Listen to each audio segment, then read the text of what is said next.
Hi everyone, and welcome to this video, which is the next in the Unit 9 Intermediate Grammar Go-Getter, which is focusing mainly on conditionals.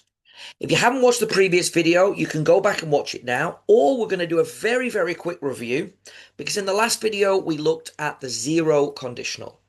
Okay, so the zero conditional is used for three things: facts, habits, and rules.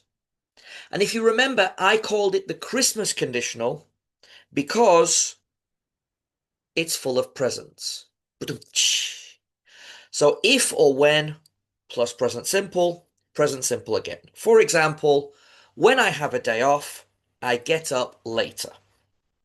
When I meet my friends, we talk about football. Okay, these are habits. Okay, when you put sugar into water, it dissolves. Fact.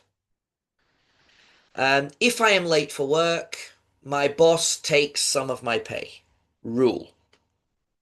Okay, so that's your basic zero conditional. What we're going to have a look at in this lesson is the first conditional. Now, what you'll notice about the first conditional is the first part of the sentence is the same. And it's used for three different things. We've got possible, likely, or certain things in the future. So, for example, if it rains tomorrow, I will stay at home. Notice that the first part of the sentence is the same. If plus subject plus present simple. If it rains. And then here you've got subject plus will or won't plus the infinitive. Okay, or the verb one. Now, what we often do here is we often include when we are talking about to help people who are listening to understand that we're using this conditional, the first, and not the zero. Okay, because I can say, if it rains, I stay at home. That would be a zero conditional. If it rains tomorrow, I will stay at home because we're talking about one occasion in the future. So that's an important thing to remember. Okay, it's also with likely things. If I drink coffee tomorrow, I will add sugar. I drink a lot of coffee. It's very likely that I will drink coffee tomorrow. And finally, we use it for certain things, and you will notice a small change here. When the sun comes up tomorrow, I will have breakfast. Okay, so if it's something that is certain, 100% going to happen, then we use when. These are possible and likely, so they are if.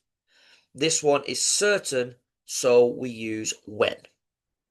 Beneath this video, you will find a quick activity where you need to choose whether to use the zero or the first conditional. I would recommend that you copy the table from the beginning of the lesson, this one. So you can pause the video and copy it.